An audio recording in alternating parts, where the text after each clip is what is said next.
Go ahead, Mayor Strom. All right. Good evening, everyone. Can you hear me?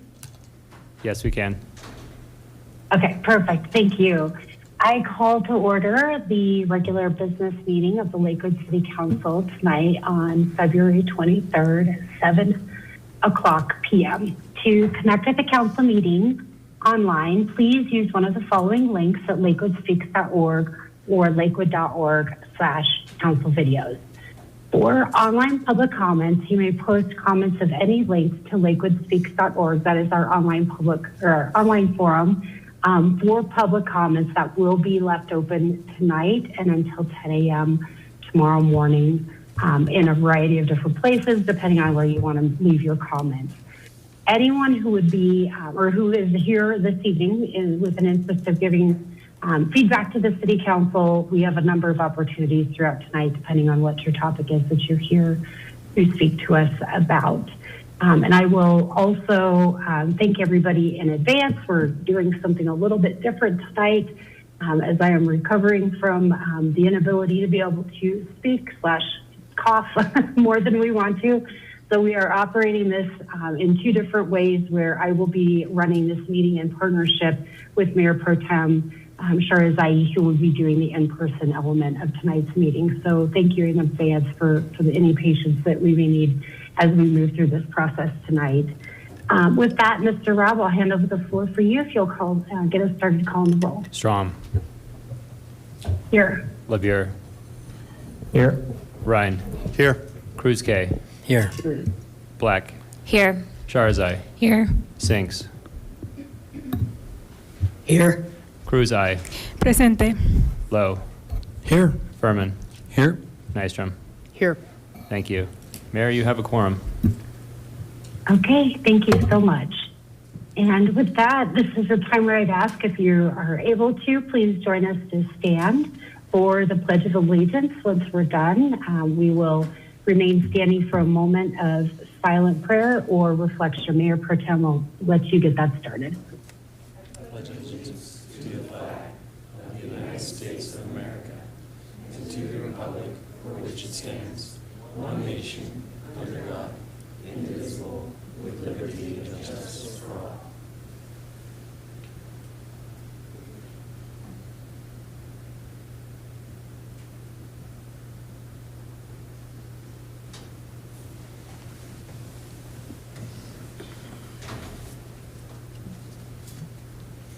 All members of the City Council have the responsibility to comply with the terms of Charter 7.2B and excuse themselves from voting on any matter in which they have a personal, financial, or business interest. The City Council is empowered by Charter 7.2B to agree by unanimous vote, excluding the member at issue, to excuse any member of the Council from voting on a matter in which they determine such member has a personal, financial, or business interest. All right, this brings us to the first point in tonight's meeting, where the public is invited to address the City Council. This segment is regarding items that are not on the agenda. The initial period of public comment allows for up to 10 speakers to provide comment on any matter other than an agenda item and does prioritize those with special needs. Speaking during this initial period of comment does require signing up to speak with the city clerk in advance of the meeting.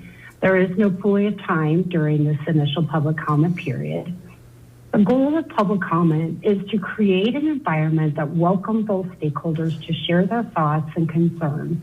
Whether your comments are left on lakewoodspeaks.org or here in council chambers, I do ask that all comments be directed to the City Council, that anyone in attendance or online respects the decorum of council chambers and practice civility. And so that every speaker may be heard, I ask that everyone here in chambers refrain from applause or audible support or discord with the speaker. For anyone in the audience that may be uncomfortable speaking in front of the room, I mentioned lakewoodspeaks.org. You are welcome to leave a comment online there instead of coming forward if that would feel more comfortable. Anyone will be able to leave those comments through 10 a.m. tomorrow morning.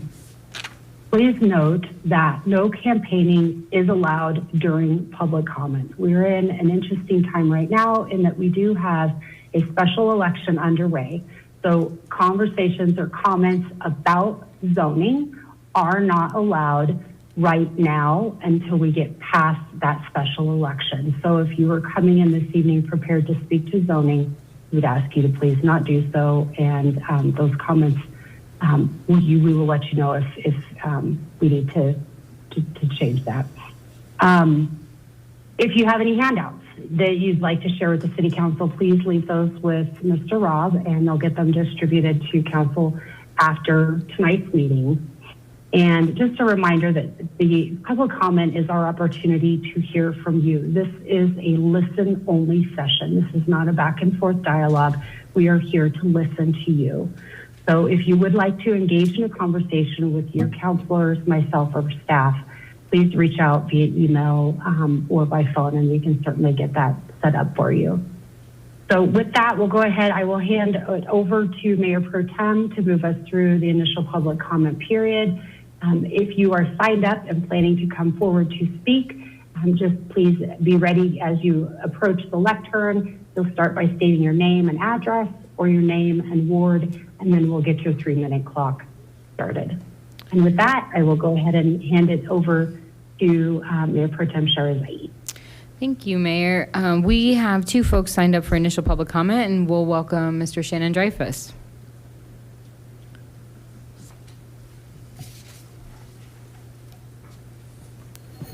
Good evening, Mayor, City Council members, and members of the community. My name is Shannon Dreyfus, and I'm a Vice President of Campus Development Operations at Colorado Christian University. We're located at 8787 West Alameda, right down the road. For the past 12 years, CCU has been working on a comprehensive master plan focused on redeveloping and improving our main campus here in Lakewood.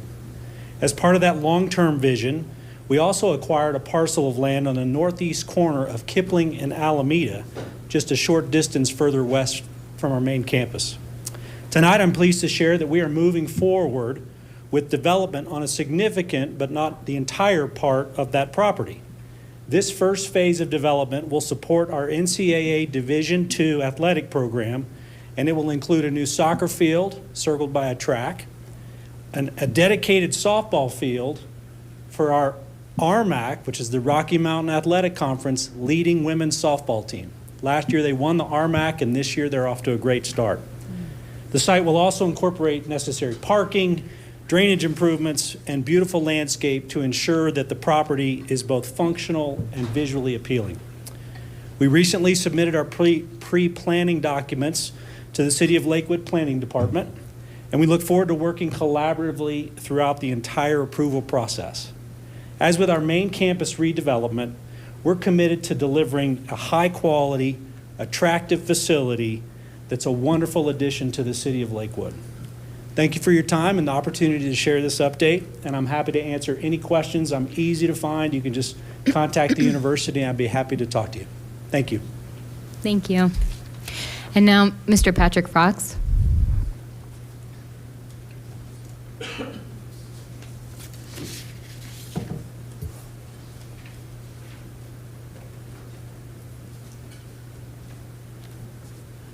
Good evening, guys. I am Patrick Fox from Ward 2. 9 months ago, I came to you claiming I was a prophet. Didn't I not? And lo and behold, the American people and the elite aspects, the question does come up, what would the American adults, the churches, the workers, the addicts, the families, the criminals, and the police been doing while the government elites have been technically screwing your children out of house and home in every situation that they've ever known? Esping files go as far as Colorado connections, as far as Aspen to Denver communities by a real estate agent, by a chairman, co-founder, by a real estate chairman going by the name of Chad McWhinney, a co-founder of Denver-based real estate, which probably is why the cost of high rent everywhere, right? So hard to do anything anymore. Everyone's just so broken and miserable all the time, especially in my community. I mean, if you've ever been to Ward 2, you see the homeless community there. It's not really a homeless community when they're making more money than you guys doing the drugs that they're doing. You understand? So putting that into perspective, when you are killing and raping kids, it kind of puts the whole aspect that you lose all credibility in all this. This is like standard biblical stuff of the Pharaoh. Yah was killing the firstborn, and then you got all those mixers. The reason why this is relevant to me, because October 7th, 2021, I was in Florida fighting for a friend who suffered from mental illness. She was a female who was exposed in the same fashion as the people in the Epstein files, where she was being beaten, molested, drugged, processed, and nobody gave a crap. Everyone held their nose to it. This is why I'm kind of like, so, yeah, in my own aspects. But putting that together, yeah, it does kind of show that in the reality of it, famine will be coming, and maybe when famine hits, you'll understand why you don't poison your food. Do you understand? Or your water supply, for that matter, for a species so smart in that aspect. Disease, when people are dying and riddling of countless diseases around you, you'll understand the importance and the value of how important life is. Do you understand me? And then the aspects of, well, war and conflict, these are going to be your new best friends, just so we're aware. You'll understand why Jesus taught love and respect on all accounts, because this is not going around in my community. I ain't seen it in any other community. This is going as far as the world on a global level, and your kids are protesting ICE, but I've never seen your kids once stand up against the prostitution, the gangs, or the crime in your community. I'm sure Jesus is really proud of all of you. Yeah, I'm really sure. So other than that, I will talk to you all, and I hope you have a good day and stay out of trouble. And the concept of the goal is maybe doing the opposite of what you're doing would maybe give you some common sense. But that's just my opinion. I'll talk to you later. Thank you. And that concludes all of our speakers signed up for initial public comment. Okay, thank you. That brings us into this evening's consent agenda. Council, do we have any items that anyone wishes to remove from this evening's consent agenda?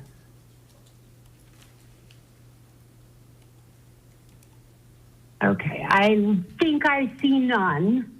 So we'll go ahead with that. Will Mr. Robb, will you please read this evening's consent agenda into the record?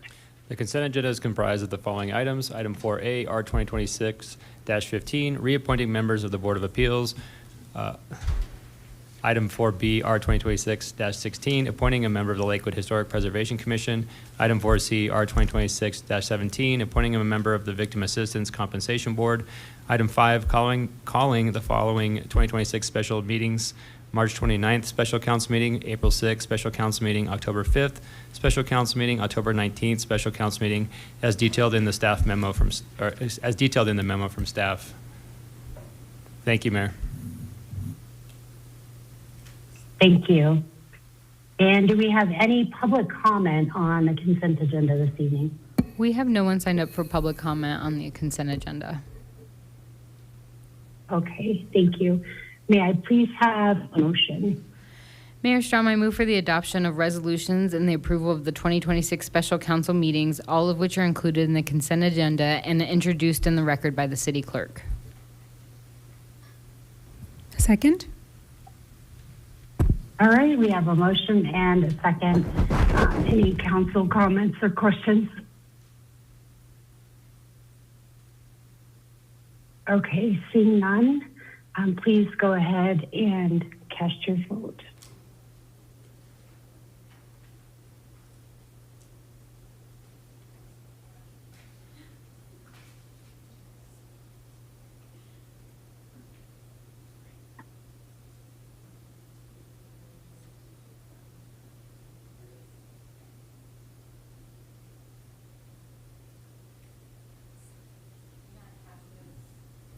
And that passes with no nays. Okay, thank you. Will the clerk please read item 7A into the record? Item 7A, second reading and public hearing on ordinance O 2026-8, adopting Title 14, Chapter 30 of the Lakewood Municipal Code, establishing a building performance program for the city of Lakewood, Colorado. All right, thank you very much. And for this topic this evening, we do have a presentation from our staff from the Sustainability and Community Development Division. With that, I will go ahead and I believe we'll hand over the floor to Director Travis Parker or Jeff Wong, our Principal Planner.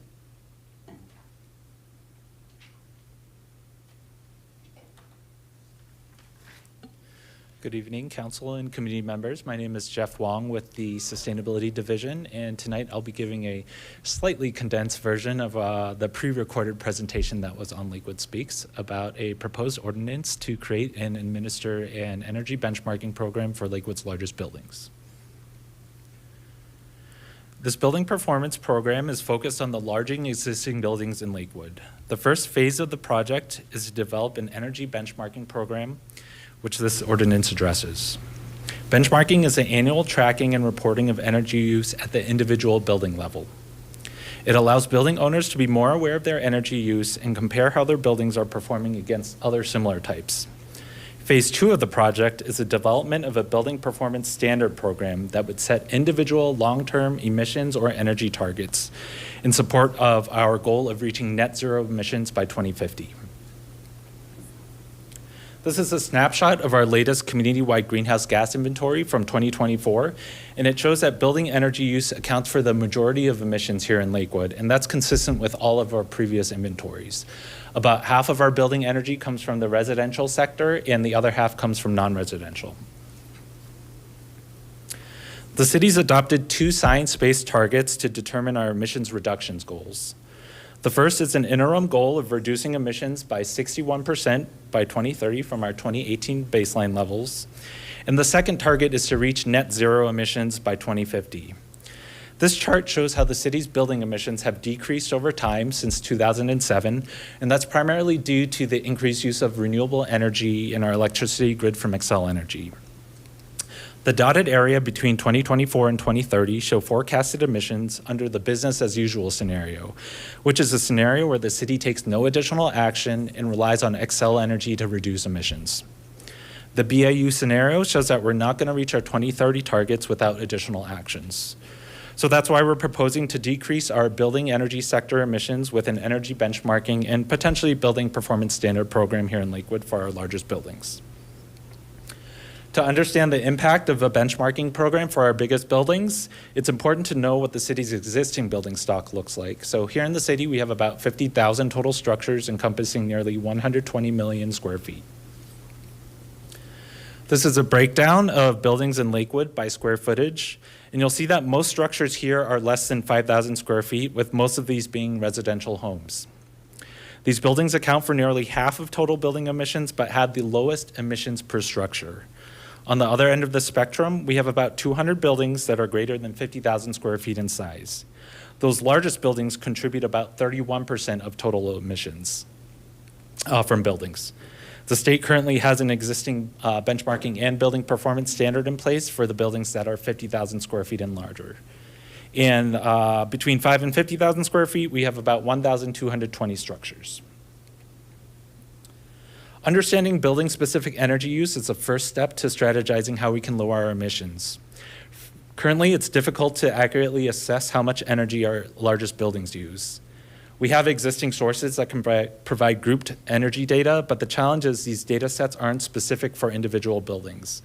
Because there's this data gap, we're looking at a benchmarking program similar to what other jurisdictions around the country are doing. So what is energy benchmarking? As a reminder, it's measuring and reporting energy performance of a single individual building over a specific period of time, and that's typically 1 year. The data can inform stakeholders like building owners and managers of their energy use, and studies have shown that just by being more aware of energy use through reporting and being able to compare a building's performance to other similar buildings in the area, there can be an annual energy savings of 2.4% for the first 3 years of benchmarking. This data also provides a valuable baseline for buildings to inform a potential future building performance standard program. There are several benefits of building energy benchmarking. From the building owner's perspective, a successful program will lower utility bills, helps to prioritize ongoing building improvements and investments during the span of a building's life, and improves occupancy comfort when people are in these higher performing buildings. For the city, A program like this could help decrease community-wide energy and greenhouse gas emissions and give us a better understanding of the progress we're making towards our goals. Better operating buildings can also lead to increased economic investment and opportunities because residents and business owners generally want to occupy more comfortable buildings. The process to benchmark and report building energy use to the city will be relatively straightforward. There's an initial account setup process using the EPA's Free Energy Star Portfolio Manager program, where property owners will enter in information like square footage, age, and what the building's used for. Then they'll connect their Excel accounts to Portfolio Manager, so that data is automatically transferred each month. Finally, they'll add the City of Lakewood as a reporting entity. This process should only take 1 or 2 hours. Then once a year, the owners will review their data and hit that submit button to Lakewood. Building energy benchmarking and performance standards are still relatively new across the country, but this map shows that there are several jurisdictions that have already established programs. As I mentioned before, the state has a benchmarking and building performance standard in place for buildings that are 50,000 square feet and larger, and City and County of Denver currently has the same for buildings that are 25,000 square feet and larger. So the past several years, we've been developing the framework for a Lakewood-specific building performance program for the city's largest buildings, and it starts with the proposed benchmarking policy that you're considering in this ordinance. When considering the details of the proposed policy, we wanted to first create some overarching goals. We wanted to make sure that this program is effective, implementable, and reflective of our priorities, that it increases energy efficiency and lowers greenhouse gas emissions, addresses inequities like energy burden, presents solutions for identified risks and barriers, and aligns with the potential Phase 2 future building performance standard program. We've had ongoing community engagement the past couple of years from various stakeholders to help us inform the details of this policy, including an active Lakewood Together page and an advisory group with representatives from the business, affordable housing, and building community. To reach the goals, our approach to developing this policy was to consider various ways to apply building applicability, the impact and cost to building owners, resources that our property owners need to comply, equity considerations like affordability, and the city's program administrative requirements to operate a successful program. So with the help of our advisory group and community feedback, we're proposing a benchmarking policy that would apply to all multifamily, commercial, and public buildings that are 10,000 square feet and greater in gross floor area. Applicable multifamily buildings are those with units that share a common water heating or air heat and cooling system. Public buildings include our own city-owned buildings. The state already has a benchmarking requirement in place for those largest buildings, so property owners of those buildings would need to report to both the state and Lakewood, but they'd only be subject to state enforcement rules so that we're not penalizing non-compliant property owners in addition to what the state's already doing. Federal buildings are not included in this policy, and I want to emphasize that no building improvements are required as part of this benchmarking phase. So this is just a data reporting and transparency policy. We have about 830 buildings in Lakewood that are greater than 10,000 square feet in size, and they account for 47% of all building emissions in Lakewood. One of the reasons we're proposing going below the state minimum of 50,000 square feet is because there's still potential to significantly reduce building emissions through benchmarking and a long-term building performance standard program. Some of the reasons we decided on 10,000 square feet as that lowest square footage threshold include the number of buildings that staff could feasibly manage based on staffing models from other similar programs across the country, as well as the limited capacity that our smallest commercial building owners have to learn about and comply with this policy. Just with benchmarking this subset of buildings alone, we expect to see $4.5 million in annual utility bill savings and a 2% decrease in greenhouse gas emissions from our 2018 baseline. Benchmarking also sets us up for a potential Phase 2 building performance standard program where we could see significantly higher and more impactful emissions reductions. But we need benchmarking as that crucial first step before we consider performance standards. This graphic shows that the buildings that are 10,000 square feet and larger are spread throughout the city. The darkest blue colors represent the census tracts with the highest social vulnerability index, and you can see that many of the buildings are located in those areas. So we plan to offer targeted and enhanced support for these property owners. By emphasizing resources and assistance in these areas, we're also ensuring that these property owners and tenants can take advantage of the utility savings and building improvements that are expected to be outcomes from this program. We have a list of proposed exemptions and waivers as part of this policy. Property owners would be responsible for submitting these waiver requests, and qualifying exemptions are listed in the draft ordinance. These exemptions are consistent with how other jurisdictions are implementing their own benchmarking programs. To comply with the program, building owners would be required to submit their data annually, and there wouldn't be a fee to submit. A violation would occur if the owner doesn't submit their data or receive an approved waiver from the city by the deadline. If the owner fails to report by the deadline, they'd have 90 days to correct the violation for 2025 data and 30 days for 2026 data and beyond before incurring a civil penalty of $2,000 per violation. This allows flexibility for property owners to understand and comply with the new program during its first year. This penalty amount is closely aligned with what both the state and Denver currently charges. Staff also did a survey of the cost for a third-party consultant to perform benchmarking services on behalf of property owners, and the range we received was between $295 and $850 per building. So it'll likely be cheaper for property owners to hire a third party to help them with compliance than to incur that penalty. For the building owners that have to comply with the state's benchmarking requirement already, they'd only be subject to the state's fines. This is a proposed timeline of the benchmarking program. Last March, staff presented a study session to council about energy benchmarking. Following the session, we continued to refine the program based on your feedback, put together a staffing plan, and worked to find alternative funding for the program since our DOE grant was put on hold.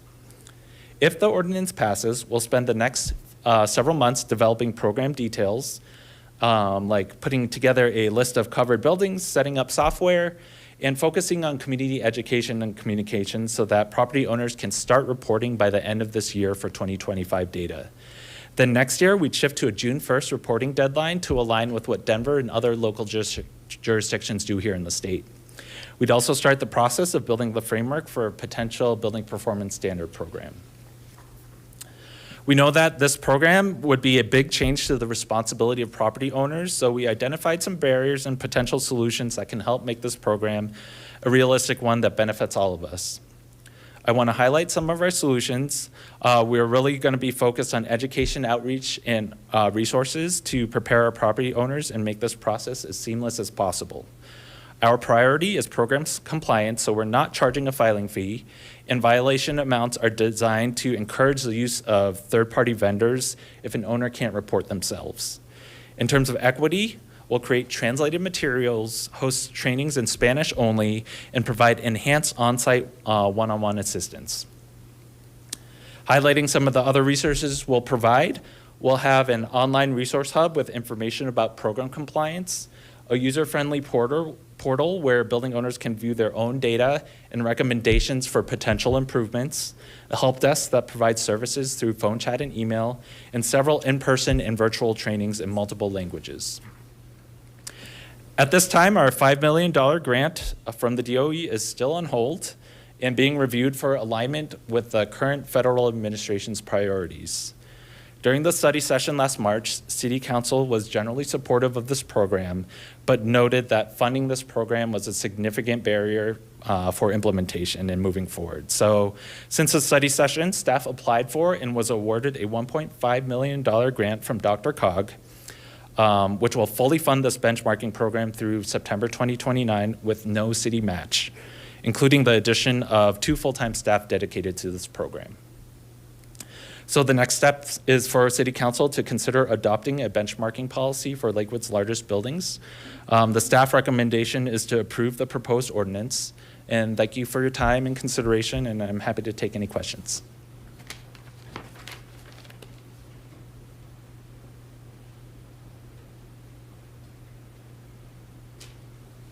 Mayor, you're on mute.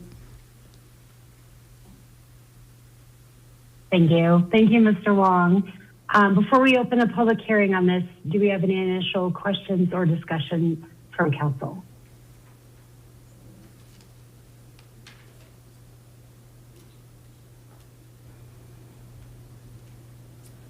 Okay, we'll go ahead and open this Sorry, evening's public Mayor, we do hearing. have a couple of hands up that just went up.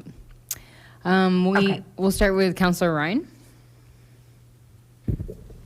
Thank you very much for the presentation. That I think answered a lot of my questions, and I think questions I've been getting from the constituents.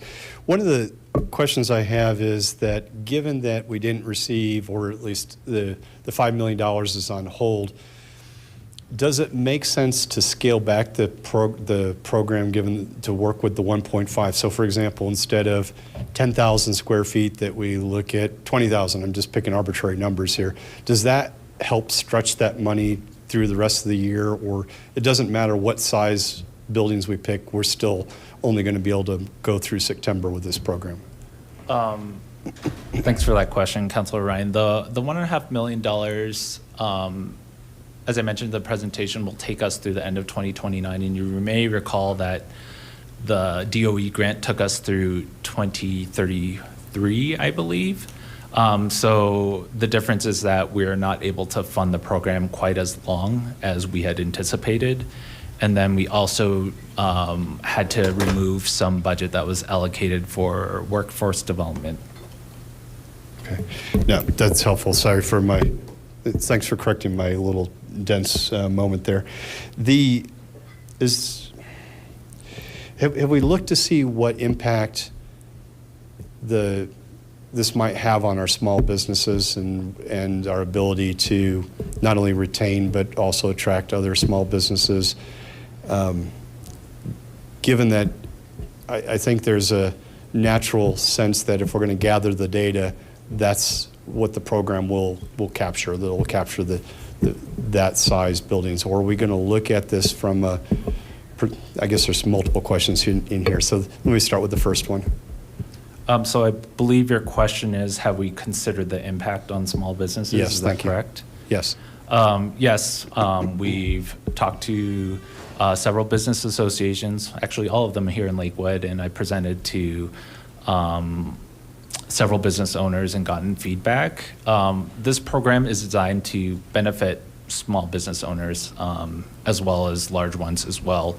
Our goal is to help our business owners lower their utility bills by being more aware of what they're currently using, and then connecting them to potential improvements as well as financial resources and incentives to help them lower their bills. So we believe that this will be a great benefit for our small business owners as well. And the last question I have is, you listed a number of cities in Colorado that have this, and obviously Denver is a little higher. Are there any cities that might be comparable to Lakewood where we're looking at sizes of 10,000 as opposed? I'm a little stuck on the 10,000 as to whether that is something that's going to prove to be difficult for some of our businesses moving forward. Yeah, that's a good question. I'll answer that in two parts. The first is that here in Colorado, there's not that many cities that have adopted benchmarking. It's Boulder, Denver, Fort Collins, and Aspen. Fort Collins goes down to 5,000 square feet. So this would not be the lowest. If we go to 10,000, this would not be the lowest square footage threshold here in the state. And then your other question, concerned about 10,000 square feet and the ability for property owners to comply with this program. We have invested a lot of funding within the grant to provide on-site training, communications, virtual trainings, 2 full-time staff, a help desk, so that we can provide those resources to our smallest business owners as well. And hopefully it's a light lift. We're willing to do whatever it takes to help them comply. And this is more just of a comment. Just thank you to you and the entire staff of the city, and for Dr. Cog and Councilor Jesslyn Sherzai to make this all come together and get us some money to get this off the ground. So thank you for all the hard work you've been putting into this. Councilor Furman. First of all, I was going to say thanks as well. This is a huge first step, I think, in identifying ways in which we can increase efficiency. I did have one quick question on the budget, which is the phase. Is this budget intended to also support phase 2 and the target phase, or is it, I mean, I'm assuming, right, because obviously that's the more challenging and controversial piece. And we've seen Denver's struggles, and I think we can sort of work around those and still be ambitious. But is this budget intended to support that phase as well, or is this budget only for the benchmarking phase? That's a good question. We have some flexibility with DRCOG to include some scoping for phase 2 of this project. At the same time, because our grant is kind of our DOE grant is in a limbo status, we're trying to track that as closely as possible and still hope that that funding is released at some point. So we want to make sure that we can, if that does happen in the perfect scenario, we'd still be able to use those funds to support a building performance standard program. So right now there's flexibility with DRCOG, but we kind of want to wait and see what's going on with the DOE grant over the next several months. Okay. Like I said, thank you again. I think this will be, I mean, as we've seen, the benchmarking piece of it is a little, I don't want to say easier, but is more valuable. So I think this first part of this is undeniably a good thing. So thank you. Counselor Lowe. Thank you, and thanks for the presentation and all of the work that you've put into this over the last, gosh, how many years at this point, Mr. Wong? Over 2, I think, right? Yes. Thanks for all your work. This is great. As a very quick aside, I want to, the entire sustainability team has just been getting really good feedback, certainly that I've heard from a number of constituents. We had incredible turnout for a composting session the other day. I've hundreds of people getting a lot of good feedback on all the good work that the composting team is doing and the sustainability team. So thank you. Just to briefly put a fine point on this, I mean, the DOE grant was awarded to us, right? We currently have a conditional award with the DOE, and we are waiting for the DOE staff to lift those conditions and let us know what those conditions are. But I guess my question is, it was awarded to us, like when? I mean, in 2024, right? It was officially, we received the conditional award in January of 2025. All right. It just, I guess I just want to underscore, on the one hand, we appreciate the heroics and the sort of the going above and beyond by you and your team to go out and secure this $1.5 million DRCOG grant, and it's exceptional and good news that we have this without the need for sort of matching funds from the city, and we're grateful for that. I think it's also unfortunate that, like, this really thoughtful program, you've had to sort of take this extra step of going out and getting an entire additional grant to fund this, given that the DOE grant should have funded this in the first place. I think it's regrettable and unfortunate that the federal administration decided to put this entire thing on hold, given that we need more of this, not less of this. And thank you for going out and getting the additional funding so that we can move forward anyway. Counselor Cruz. I'll echo the gratitude for the presentation and for the work on this, and I'm also excited to see this come back despite kind of the updates at the federal level. I just wanted to ask a brief question based off of some comments on Lakewood Speaks. My understanding from reading the ordinance is that this touches commercial buildings that include residential multifamily, correct? Yes, that's correct. So like a 10,000 square foot building would be kind of like a medium-sized apartment building or something like that. So a lot of the multifamily that we see in our community, I know I saw a lot of dots near Colfax and in my district, but just want to make sure that those types of properties are included in this venture. Yeah, for multifamily specifically, it's those properties that have a shared water heating or shared air heating and cooling system. So those are the multifamily buildings that would be part of the covered buildings list as part of this policy. Okay, that's helpful. So like a townhome complex where maybe they share walls but don't share like water heaters and such would not be included. That's exactly right. Okay, thank you for that clarification. Counselor Nystrom. And again, thank you for putting this together and for your ability to pivot on the funding and the process forward. I guess my question is, if we don't in fact get the DOE grant, the data that you would be able to secure by 2029, would that be enough to be actionable for the purposes of this study? Yes. Okay, perfect. Thank you. And I just want to reiterate, I think this is really important because, as you mentioned, this will help businesses, members of the community understand the importance of to their financial picture of making these changes. That in the long term, it's going to save them money and obviously help towards improving our air quality. So, thanks again for this. I have just a couple of questions too. This may be something for Mr. Parker as well, but wanted to understand from the vacant building registry, there's been some challenges getting out-of-state owners to be able to register and sort of respond to that. Are we applying any lessons learned from some of that process and how we're going to ensure that people are getting registered? Yeah, that's a great question. I think that one of the most challenging parts of this program will be putting together that covered buildings list with contact information. And luckily, we're not the first ones to do benchmarking here in Colorado. So we have been and will continue to be in touch with Denver and the state and strategize with them on what the best approach is to get contact information for these property owners, including those with vacancies. Great, thank you. And then for the reporting requirement, I understand it may be easier for third-party vendors to be able to support that and get that through. Is there the workforce for that? Do we have enough folks that can do that sort of work that can ensure a timely response to this? I know sometimes with commercial real estate, surveys can be months out. Yeah, that's a good question as well.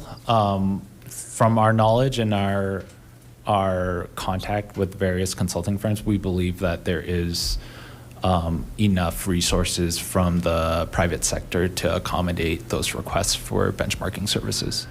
If that becomes a challenge, is there a willingness for flexibility with staff if people find themselves 6 to 8 months down the road and maybe are delayed in understanding that this was a requirement for them? Is there like a grace period built in within this timeline?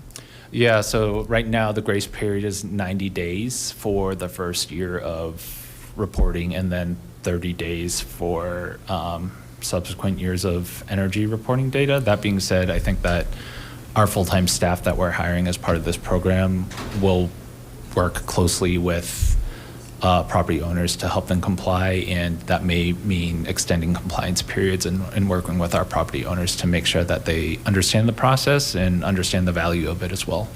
Great. And just one final comment. As the chair of the Budget and Audit Committee at Dr. Kaga, was super pleased to chair the meeting in the fall where we were able to approve this contract. And I'm really looking forward to Lakewood continuing to show leadership in this work. So thank you to staff for everything that you did to get us across the finish line with this grant. And Mayor, I don't see any other hands up. All right. Thank you. And I'll just add, I don't have any questions, but just a thank you to staff for the work that you've done to include within this program training, resources, and support for our businesses, and also aligning it with that, also aligning it with what Denver's doing, what state's doing, so it can streamline it for property owners and make the whole process less cumbersome in general as we're trying to build good data to make good decisions. So thank you very much for that. I will go ahead and open the public hearing. Do we have anyone signed up to speak on this topic? We do. We'll welcome LaDawn Sperling and then Neil Preister.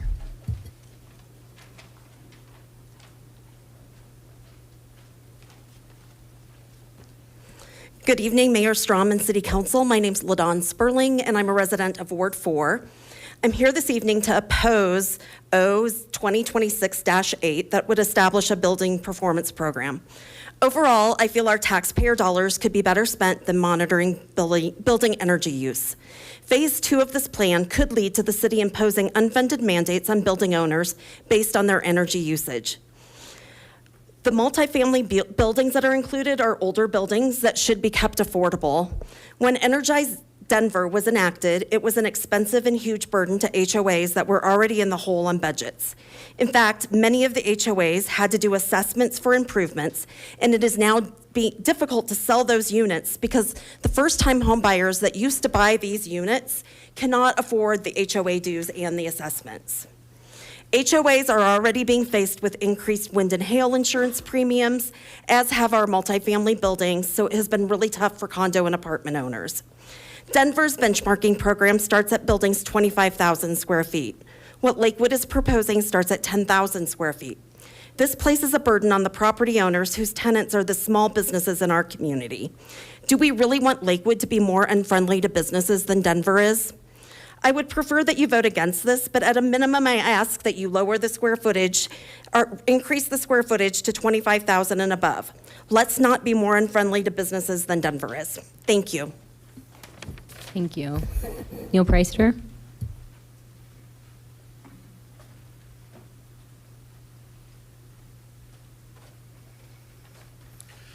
Ladies and gentlemen of the council, thanks very much. Neil Preister, Ward 1. There's a lot of discussion here about costs and about the rights of individual business owners. There are some bigger issues at play here that I hope you keep in mind. I'm here to draw your attention to a couple of those that there is a causal link between our two greatest existential threats of climate change and biodiversity loss, and make no doubt about it, the sixth mass extinction is steamrolling its way towards us. I remember Mark Twain once said that everybody complains about the weather, but nobody ever really does anything about it. There are things that we can do about the weather, and there are things that we can do about the climate, and this is one of those things. And the question I ask is, who is protecting me and my family and my children from the worst effects of climate change that are not contributing to the solution that this is driving towards? I was part of the advisory group that Councilor Furman sat on, and it was very robust. There were a lot of stakeholders there involved, including big businesses. All those concerns were addressed, I think, well. And this is a robust program that I think can make real strides into the emissions from the building sector. There was one item that Jeff Wong reported on, that this will cut out 40% of the emissions from the building sector, and I have to ask, what about the other 60%? There are things that we can do to bring this down as a pilot program or as a scalable program into the other existing buildings in Lakewood, and represent that they are as much a part of the problem as these large buildings are, and they ought to be involved in the solutions to that. And again, there are advantages to this program. It does present opportunities, and to prevent those other buildings from taking advantage of the opportunities that can come from this is an issue of equity and environmental justice. It's real. The benefits will be increasing as we go into the future with increasing energy costs. And the question I have to ask is, what happens if we don't do this? The costs are going to be a lot higher, and they will continue to get higher. But thank you all for your time. Maybe we can get you home in bed tonight on time with this small room. Thank you very much. I don't have anyone else signed up, but does anyone in chambers? Okay, so we'll have you, Bernie, or Miss Salazar right here in the front has a sign up, so if you want to come up and sign up, and then we'll have you join us at the podium.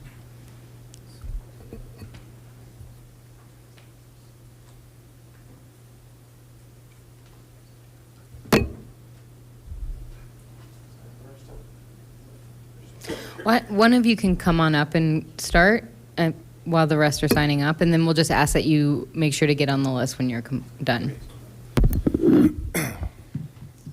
Thank you. Can you guys hear me okay? My name is Chris Alcorn. My wife Amy and I are residents of Lakewood for about 20 years now.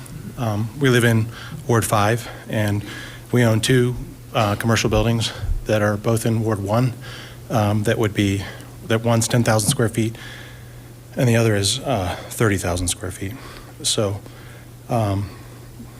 I guess the biggest thing that I would bring forward is that we're asking what are, I guess, the smallest among us to bear the burden for a lot of us who are maybe can afford it better, and we want them to bear all this cost, because in my building, the average tenant size is 1,500 square feet. So we're talking a yoga studio, a massage therapist, a sole proprietor, accountant. So these are people who pay sometimes $20,000 a year in rent, and maybe they're making $50,000 to $100,000 a year in income. These are not wealthy business owners, and building owners are not going to bear the burden of this ordinance. It's tenants of these buildings. When we make improvements to the buildings, those are going to be passed on through CAMs to the tenants, and I just think it's unfair to put this burden on these small business owners and tenants to do this thing that we think is a great idea. And I did see that in Mr. Wong's previous slides, that in the full-sized presentation, that building owners are already being responsible and significantly bringing down the energy use in their buildings on their own and at a pace that businesses can afford. I understand that we're wanting to jump ahead and get to this extra 10% or whatever. It's not that I don't believe that we should save energy. It's just that I think that we are already on a course to save energy, and that doing this is lumping the burden of saving even more energy on small business owners who can't afford it. So I guess I would ask maybe if the size of the buildings could be raised, maybe if it could be an optional program where you get a tax credit, or you get some sort of recognition in the community for signing up to do it. I think there are a lot of business owners in our community that want to do the right thing and would get on board for some sort of a voluntary program, but mandating it for every building over 10,000 square feet to me seems kind of draconian. So anyways, I know this is just the benchmarking. I don't really have a problem with benchmarking. Information is great. It seems very cost effective to do that.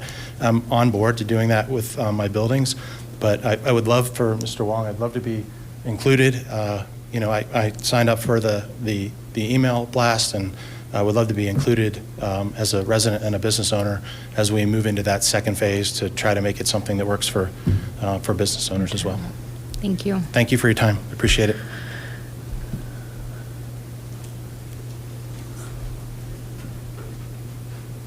You just make sure to share your name and ward or address, please.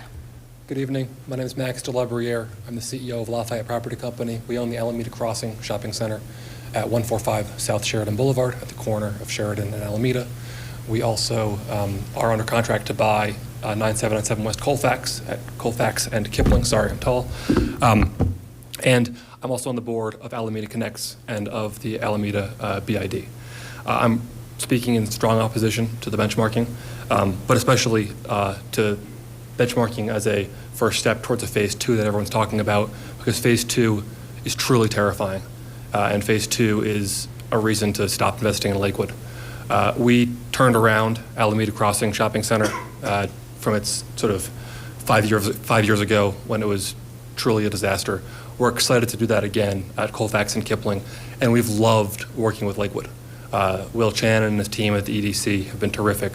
Lakewood has been a great community to work in, and we've been really excited to be partners with the community and to help make some really depressed buildings better. Everything Chris said about the negative influence this will have on the small businesses that we are landlords for is real. And in particular, I want to push back against the idea that these small businesses or their landlords aren't laser focused on reducing costs already. Costs have risen in every single piece of our budget for the past 5 years, from property taxes to insurance to the cost of labor. These businesses are paying those costs, and they've been looking for savings everywhere they can. I think a mandate from the government to do it in the way the government wants is scary, and in particular, the idea of a phase 2 coming up, which could be as much of a mess as Denver's Energized Denver ordinance has been, is beyond scary. We were grateful to Lakewood for putting us on the advisory committee for this ordinance. But one thing that was clear about it was we were the only landlords on it.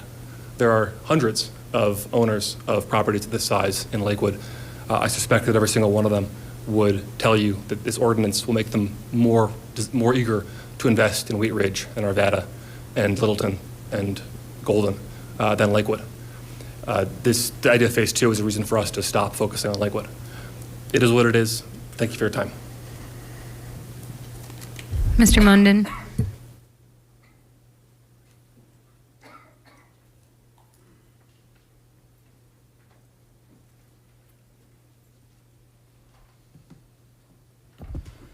Good evening.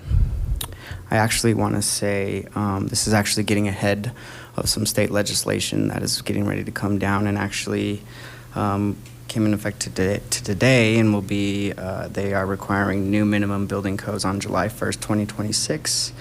All cities and counties must adapt the regulations whenever they update local building codes or adopt tougher local building efficiency rules. So I just want to thank you guys for being proactive in this. This is something that is going to come down through state legislation, whether we like it or not. Being an electrician, I see there are ways to use smart panels and green efficiency, and it does save buildings or businesses money in the long run. Yes, there is an initial cost to this, but in the long run, businesses will save money, and it make a huge impact on the environment as well. So I just want to commend you guys if we do take this opportunity to get ahead of state legislation for once. That would be an awesome thing to do and a great idea. Thank you. Thank you. Seeing no one else wanting to speak on this, Mayor. Okay, thank you. And with that, we'll go ahead and close the public hearing and open up. Do I have any council discussion, any additional council discussion, questions, or amendments before we ask for a motion? Or let's do the motion first. Sorry, let's do the motion first and then we'll open that up. Mayor, I move for the adoption of Ordinance O-2026-8 on second and final reading. Second. All right, we have a motion on the floor and a second. Do we have any council discussion or amendments before we take a vote? I see Councilor Furman. This is more of a question than a comment. Can you clarify for me the phase 2 that is obviously the bigger concern for people? How will that function moving forward? And what I mean by that is, will we, because of it's obviously not fully defined yet, how, the targets themselves, everything else isn't defined. So how will we see that phase 2 roll out? Phase 2 won't be implemented by staff. It will require city council action. So tonight you're just considering benchmarking.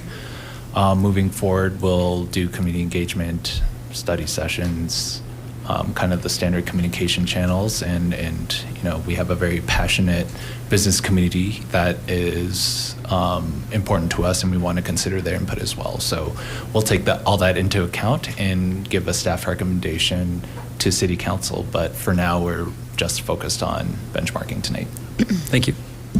Councilor Ryan. Just to answer my primary question, so thank you. So this is really more just a comment of where I'm at on this, is that I'm certainly receptive to the idea of the benchmarking. I'm a little concerned about whether it should be 10,000 or it should be some other size. I'm a little concerned about the impact on our small local businesses as we move forward, but that's to phase 2. And the fact that it will come back to us or some city council body before phase 2 is implemented, I'm okay with moving forward with it as is. But I just want to let folks know I do have some concerns. I mean, obviously, climate is a huge issue. It's also a huge issue that we think strategically with our small and local businesses and make sure we get that right. And what that number is, whether it's 10,000 or something else, I think that'll be an important discussion moving forward in phase 2. Councilor Cruz. Thank you. One question and then a couple of comments. Mr. Wong, can you remind us from the DOE grant, I believe that there had been some discussion about potential like grants or other ways of helping people like upgrade their buildings. So obviously that's up in the air, but the idea of helping learn from maybe some of the challenges with Energize Denver is already kind of part of the conversation, correct? Yes, that's correct. We're working closely with Denver and their lessons learned, as well as the DRCOG region, as other jurisdictions currently consider benchmarking and performance standards as well. Thank you. Yes, and so just to echo my colleagues, I really do appreciate the folks who came out and maybe are speaking more to phase 2 than to benchmarking itself. But I think as some of the comments around sort of our climate future and also some of the risks that poses to our community, I think it's really important that we take this step forward to at least see where our baseline is and move forward and take some of these considerations into account. And hopefully the folks in the room who are concerned about phase 2 will be included in some of that stakeholder engagement, along with a lot of the other folks who will be impacted by this. And so I look forward to the learnings from what seems like an ambitious but measured ordinance, and look forward to supporting it. Councilor Lowe. Thank you. +1 to that, Councilor Cruz.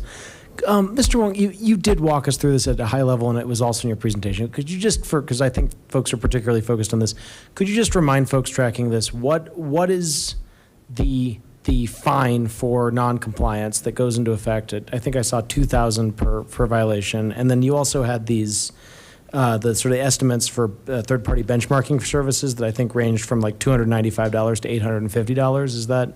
Could you just remind folks what the math is on that? Yeah, so right now we're proposing a civil penalty of $2,000 per violation. That's really a last resort. We found that other jurisdictions that do not have any compliance or any violations have very low compliance. So this is one way to encourage our property owners to either report themselves or hire that third-party service. Like you mentioned, I believe that range was $295 to $850 per building based on our survey of consultants that we contacted. All right, so I mean, folks will avoid paying the fine if they do this benchmarking, and in 2026, they have 90 days. I think they'll be, if they don't comply, they are sort of politely told, we need you to comply, and they have 90 days to sort of fix it, right? That's correct. At which point they can hire one of these third-party benchmarking services, which you all are going to help make as easy to do as possible, and the total cost of complying will be something in the range of $200 to $800 total for the year for that building, right? For the majority of buildings, yes. All right. I mean, I think my record is fairly well established that I'm like very against adding unnecessary sort of red tape to businesses and to folks that are trying to provide housing. And having said that, I mean, folks, it's 2026 and we are past time needing to do our part on greenhouse gas reduction. I mean, I am very persuaded by the data that Mr. Wong's and the city's put forward for us after 2 years of this, that we're not going to meet our 2030 benchmarks, our 2030 targets for building greenhouse gas reductions unless we take, additional steps. And this just seems like a very sort of sensible, well thought out, there's been 2 years of planning behind this. As has been called out, we're not putting in effect phase 2. That would come back in front of council. This is an important first step to establish benchmarking. I'm reminded of the old, expression, you can't manage what you don't measure. I think we've got to start measuring this. I can't look my 6-year-old niece in the eye and say, we didn't want to ask people to pay $200, $800 a year for their building, so we just didn't put in place energy benchmarking. I mean, we've got to be doing our part. I'm going to do my best, my inadequately channel Councilor Nystrom on this. Let's do more to reduce greenhouse gas emissions. This is a sensible, well-designed plan. It's a first step, and folks can be comforted that if businesses have concern about phase 2, it sounds like there's a very extended runway to provide input and feedback. And Mr. Wong, I do think it's very important that we stakehold phase 2 very robustly so that we make sure that it's as workable as possible before it comes back to this body. But I am looking forward to voting for this tonight. Mayor, with that, I don't see any additional hands. Okay, perfect. Thank you. So we do have a motion on the floor and a second. Council, with that, please go ahead and cast your votes.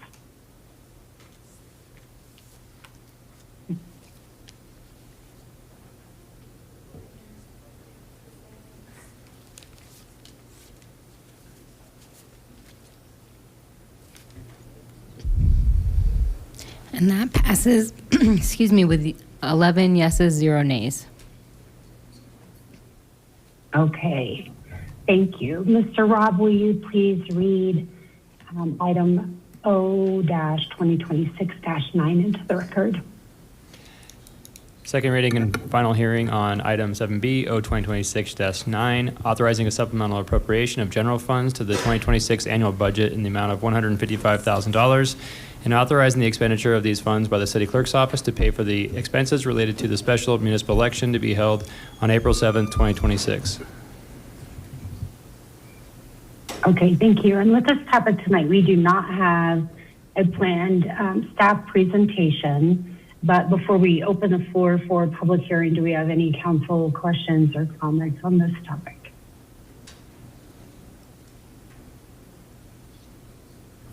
Councilor Lowe. Thank you, Mayor Pro Tem. Hello, Mr. Rob. Me again.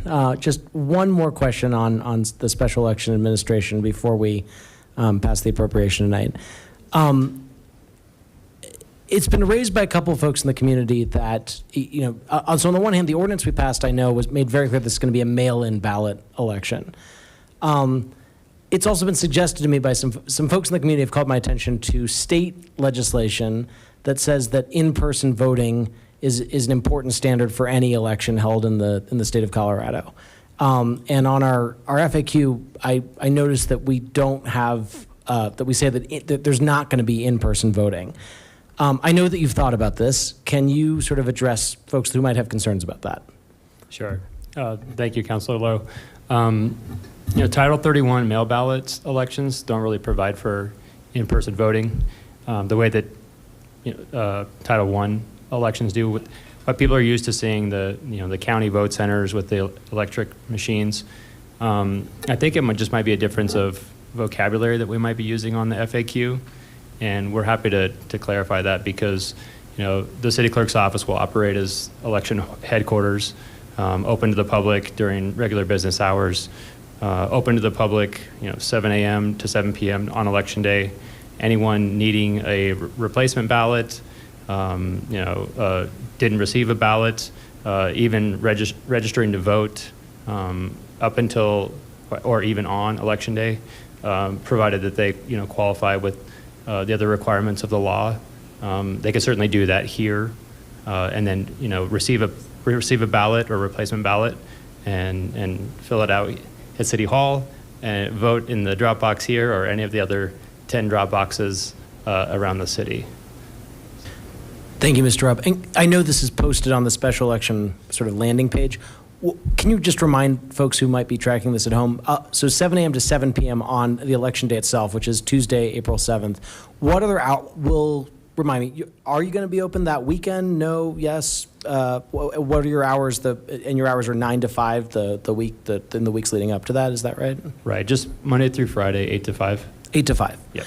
So if folks either had spoiled a ballot or didn't get a ballot for any reason, or maybe they're an inactive voter and they didn't receive a ballot in the mail, or they're not registered but they want to register, they can come into the city clerk office all the way up to election day, as late as midday, afternoon, even all the way up into the evening, up really until 7 p.m. when the election closes on Tuesday, April 7th, and they'll be able to, as long as they're a resident of Lakewood and can prove that, they can get a ballot, fill it out, and drop it off in the drop box, correct? That's correct.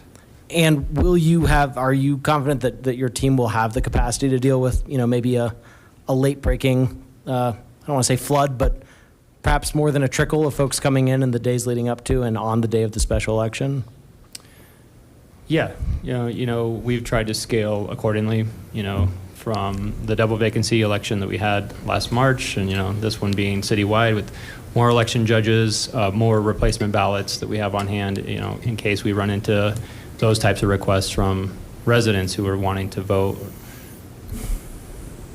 Okay, so you're confident that the capacity exists. Folks should feel comfortable that if they, I mean, we're not encouraging this, but even if folks come in and want to get a ballot on election day itself, you'll have the capacity to meet them, and you're confident that, given that you're open from 7 a.m. to 7 p.m. on election day, the city clerk's office will meet the sort of that will, in practice anyway, satisfy the need for an in-person voting option. Yeah, that's correct. And like I mentioned from the start, we'll try to maybe work on the wording in the FAQ, or maybe add something about voter registration also happening or being able to happen here at the city clerk's office. I think that'd be a really good idea. I think it'd be good to let folks know that even if they're not registered, there's a way for them to come and get registered up till election day at the city clerk's office. All right, thank you, Mr. Robb. I know this has been a lot of work for you and your team. Thanks, Counselor. Mayor, I see no additional hands from counselors. Okay, thank you. So we'll go ahead then and open the public hearing on this topic. And just coming back to my comments at the top of the meeting, again, we are not speaking to zoning specifically, but if anyone had a public comment about the special election, the voting process and the budget item, that I would go ahead and please welcome anyone to come forward with their comments. And we have no one signed up, and I don't see anyone in chambers wanting to speak on this matter. Okay. Okay, perfect. Then we don't have a motion. So may I please have a motion? Mayor, I move for the adoption of ordinance O-2026-9 on second and final reading. Second? I have a motion on the floor and a second. Any additional council discussion? I do have one just clerical cleanup on page 2, section 2. It's still listing March 31st. So if we could just make sure that gets updated. Yes, we will. Thank you. And I don't see any additional hands up. Okay, all right. Please go ahead and cast your vote then.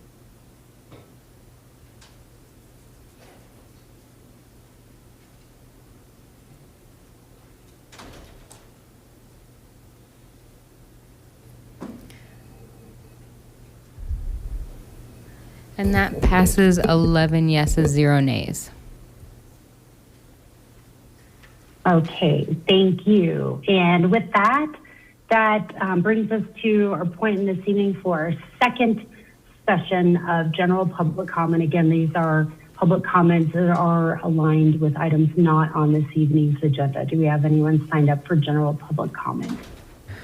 We do. We will start with Robert Labby, and then Nick Munden, and Arnie, trouble reading your last name, Arnie, Cardner. Hello, folks. I wanted to bring to your attention something that I think has been forgotten in the city of Lakewood, and with all these initiatives of these participation programs and stuff that Wendy had mentioned to us. What I wanted to say was there's LED lighting within our neighborhoods that hasn't been addressed. And I think that Excel in Lakewood was going to do that via attrition. And the thing is, they're not replacing, when the bulbs go out in the old street lights, the sodium and mercury ones, whatever, they're just replacing the bulbs. And so we're not taking advantage of the LED savings. I mean, for instance, you get 75% cost savings in energy from an LED bulb and a street light. Your costs are recouped in 3 to 5 years per some studies I was reading. And that's basically through the expenses of the electricity. You get reduced light pollution because they're more aimed at the street and not just out in the thing. And you get rid of the mercury and the sodium carbonate bulbs that we have in there. So to me, this is a low-hanging fruit thing, and based on the initiatives for the building stuff that I just learned about tonight, you have businesses taking advantage of that, like King Soopers, Safeway. They've replaced all their parking light with LEDs. Why hasn't Lakewood? So that's what I'd like to bring to your attention. And however you can get that into an initiative through one of these grants, it is an energy saving proposition or plan to replace those. So thank you. Nick Munden.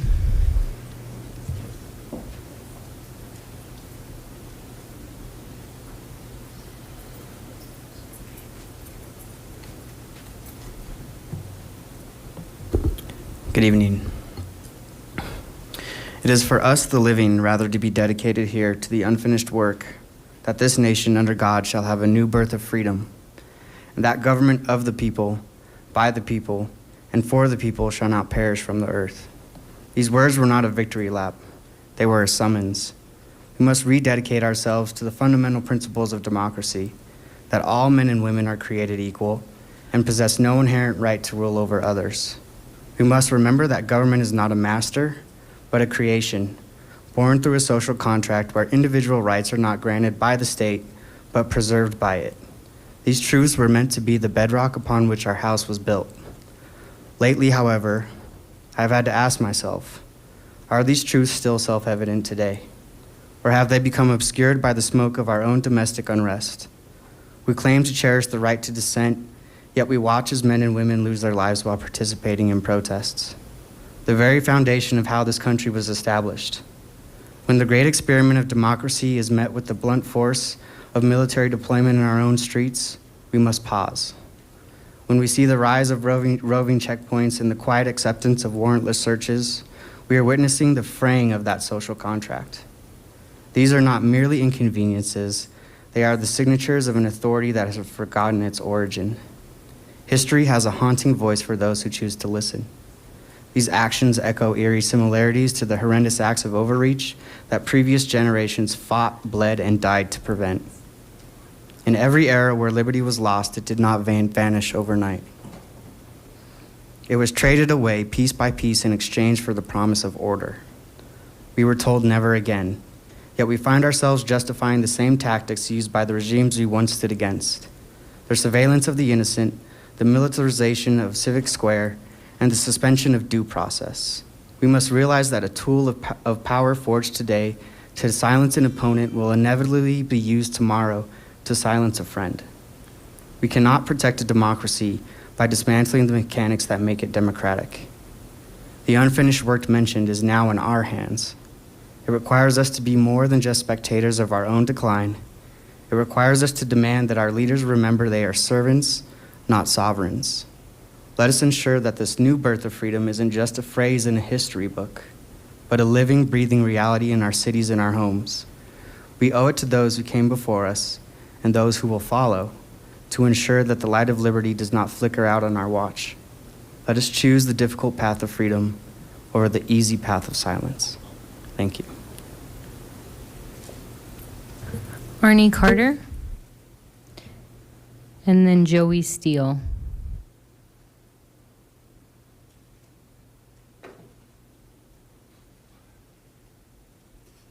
Hello, I'm Arnie Carter. I live just 10 minutes away from here in Ward 3, 10-minute walk. I've come and spoken to you guys many times about the genocide in Gaza. Just wanted to quickly point out that the border walls, the shooting of innocent people, the surveillance techniques and technology, even the tear gas that's used, was used on the Palestinians, and now it's coming back to be used on us.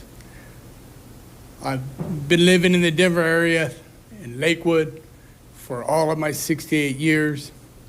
I've been blessed by having many immigrants in my life as workers, family, and just mentors. They've taught me so much about love and work and family They taught me more than my family taught me. People in Lakewood are organizing to protect our neighbors, our loved ones, our families. We're going to do what we can to prevent these kidnappings. It would be very good and very helpful if we didn't also have to fight the city of Lakewood and the Lakewood Police. Thank you. Joey Steele, and then Kate Berard.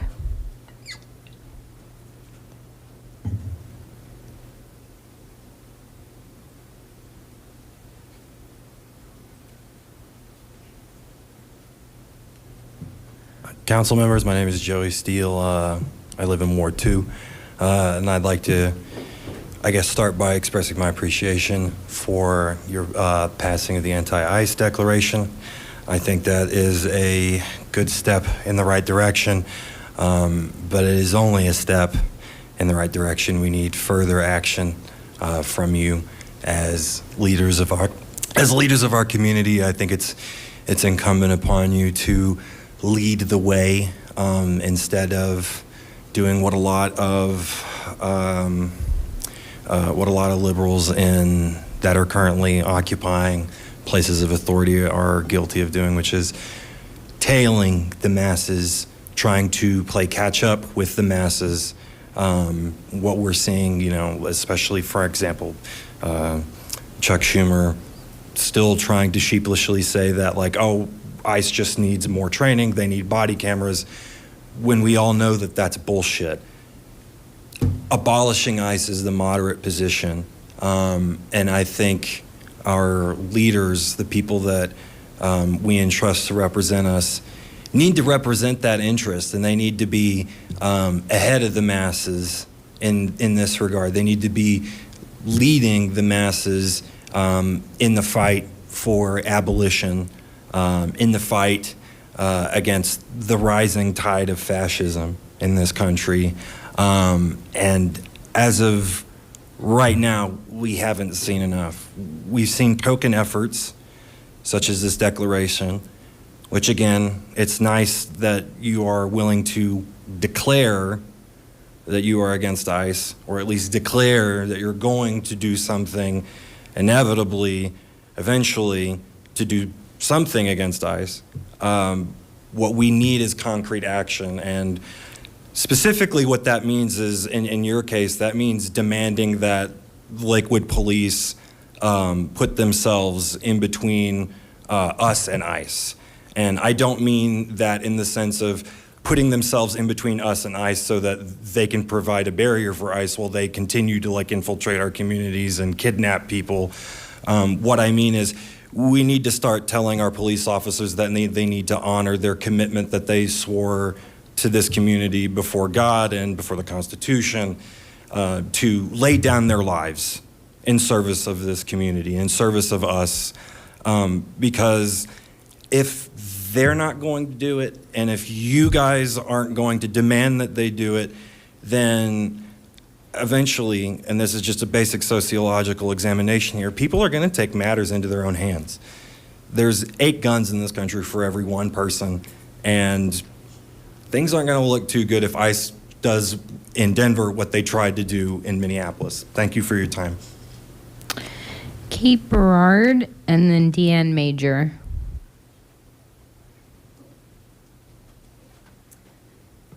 Hello, I'm Kate Berard. I live in Ward 1. Good evening. Thank you all for hearing us today. So I had some words to say, but then I also spoke to a good friend of mine who spends quite a bit of time in Lakewood, and she asked that I read this letter because she could not be here today. So, greetings, City Council. My name is Jillian Nelson. Jillian's a good family friend of ours and spends some time living at our house here in Lakewood. And while she is not a resident of Lakewood, she spends a great deal of time here, and it is her safe place because she calls Minneapolis her home.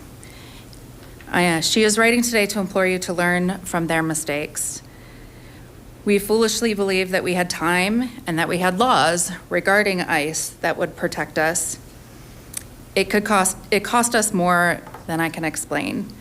The obvious is the countless neighbors that were disappeared before we were organized, the lives of Renee Good and Alex Preddy.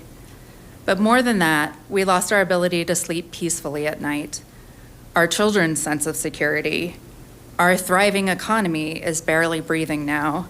We are a city cloaked in trauma and fear.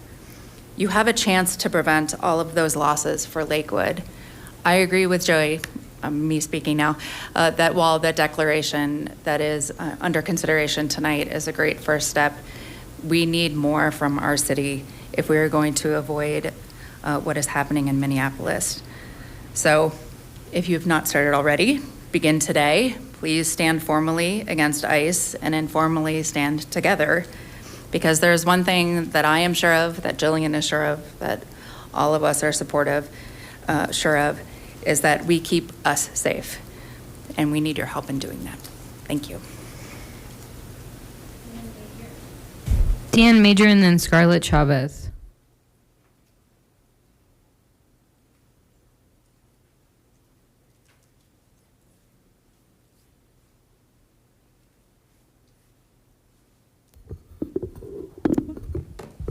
Being the tall one, I have to adjust.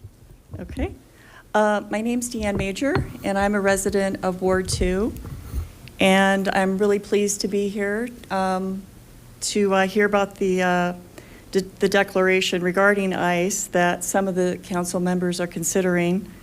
I do know that there is a increase in ICE presence, or maybe that's Border Patrol, that's coming to Colorado.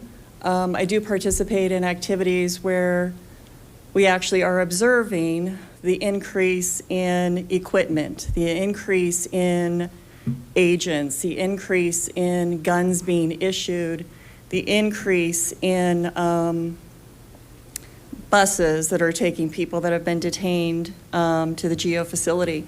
So we're seeing it in real time that this is coming, and we really do need to be prepared. I would hope that Lakewood is a city that cares about its neighbors, its friends, our family members. I have people that I love and care about deeply that are at risk, but I love and care about people that I don't know. So this is an issue of humanity and social justice. And I would hope that Lakewood is on the side of history where we do what is good and honorable. I'm also a co-lead for the Immigrant Partnership Team for Lakewood. So I'm very happy to educate, inform, work with you in any way that I can. The Immigrant Partnership Teams are throughout the state of Colorado, and we're divided into different geographical areas to work on these issues and to support schools, government officials, police departments, however we can, so that we work together and that we're effective, and that we don't create trauma, and that we don't create such tremendous loss as they've experienced in other cities, and especially Minneapolis. So thank you for your time. And I did submit a written comment, but it was rather short. So thank you. Thank you. Scarlett Chavez and then Bradley Bruce.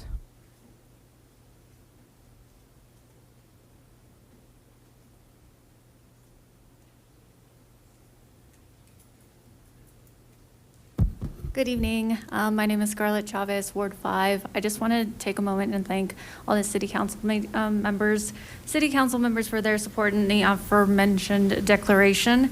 This serves as a necessary acknowledgement to the danger, the very real danger that ICE poses to our community. Let this not be the end, but merely the beginning to our commitment to protect all of Lakewood residents, because we all deserve to live without fear of our lives and our rights being violated. So thank you. Thank you. Bradley Bruce and then Jane Jones.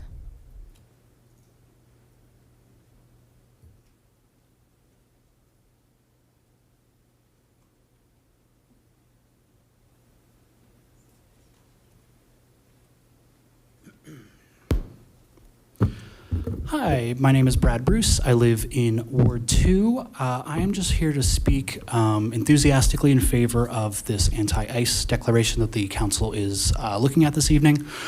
I want to thank the sponsors, Councilors Cruz, and Black, for sponsoring this. I think this is a fantastic first step. I think a lot of what people have said so far has been basically exactly how I feel about this resolution, that this is an incredibly important acknowledgement of the real fears that our community is facing right now. But it can't be the final step. But I do want to give you guys props. This is an extremely good example of not being feckless. I've called you guys feckless a lot. And this is genuinely, you guys are doing a great thing. You are moving in a non-feckless manner. You're moving quickly. You're moving with resolve. You're using tools that you just created at the last council retreat. So you're implementing new tools to not be feckless. And I am incredibly proud to call myself a Lakewood resident. I'm incredibly proud that you all represent me at this exact moment in time, assuming you do more on top of this in the future. The thing I really want to see in the future is, I think I've spoken to a few of you about this, but I attended a Edgewater community meeting a few weeks ago, and it was held by 4 of the Edgewater city councilors. The mayor was there. And they just went over kind of what the community can do and how the community is feeling about things like flock cameras, which the Lakewood Police have implemented. And I think it was a really good opportunity for you all as representatives to hear the fear, the really real fear, in a place that is not so quite scary. You know, I've been up here a million times, but like it can be intimidating to come up and speak in front of the whole city and in front of you all as you like kind of judge us from above. So like I think it was a really good opportunity, and I would love to see you all implement something like that. And then I also want to see Lakewood Police stop using Flock. I think there's 8 cameras-ish implemented already. I really think we need to get rid of those. They're not making anyone safer. They're just being used to track people's whereabouts for a number of different reasons. The last thing I want to mention while I've got some time is the Denver mayor just announced a moratorium on building new data centers in Denver for 1 year while the city council handles, I guess it would be zoning, unfortunately, but I would like to see a ban on new data centers in Lakewood forever, but while we implement stricter and harsher penalties on data centers in Lakewood. Thank you so much. Jane Jones, and then the last name I have on my list, and I believe Ms. Salazar may have some more, is Zinat Belkin. Hi, Jane Jones, Ward 3. This is the first time I'm up here, so I'm a little nervous. Just wanted to share a quote that you guys might be familiar with. Terrible things are happening outside. At any time of the night or day, poor, helpless people are being dragged out of their homes. Families are torn apart. Men, women, children are separated. Children come home from school to find their parents have disappeared. This is not the reality that your constituents want to live in. We do not want ICE in Lakewood.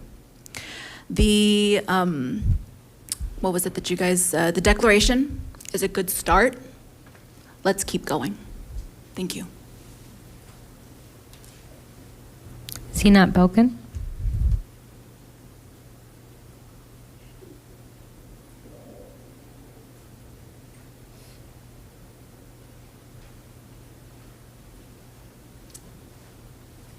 Good evening. Well, I love the word feckless. I'm not going to use it, but I'm not going to use it, but I do love the word, just for the record. However, I would like to tell you that I am incredibly proud of this council for actually moving as quickly as you did. It's one of the first times that I can say there was no bureaucracy. There was just, you seemed to know what the right thing to do was, and so I absolutely commend you on that.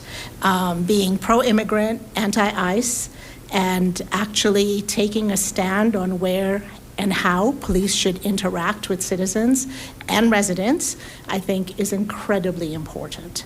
So having said that, indeed, it's only a first step. right? It's an important step. Not every municipality has taken this step. So it's an important step. But I too was at the Edgewater Town Hall, and I think there's great value in getting the community together to hear actually what it is they're afraid of, right? Asking those difficult questions and then seeing what we as a community can do to actually make our city the safest it can actually be, make our residents feel the safest that they actually be, and actually think about, this notion of children being afraid to go to school, parents being afraid to go to work. Those are real things that are actually happening. I actually happen to be the co-lead for the Immigrant Partnership Team, the Jeffco Immigrant Partnership Team, and so we actually are seeing the reality of what is going on the ground. So I too am happy to help bring you that information, but the best way to get the information is from the community. So I urge you to actually plan a town hall, but not a talking heads town hall, really a participatory town hall. Yeah, and we're happy to help you sort of organize that and see how that might look. Thank you very much for your time. Mr. Rubb, do you have some names? Thank you, Mayor Pro Tem. I have a Marissa Contrell.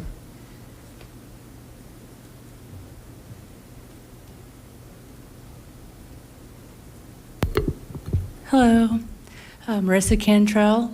I'm in Ward 3, and thank you very much for considering the ICE declaration. I appreciate you very, very much for that. I know I've been in some of your ears about similar things, and I'll keep it short and sweet. I just want to say that today, Denver voted to ban masks for law enforcement, 13-0 on first reading. So I would encourage you to consider that as well.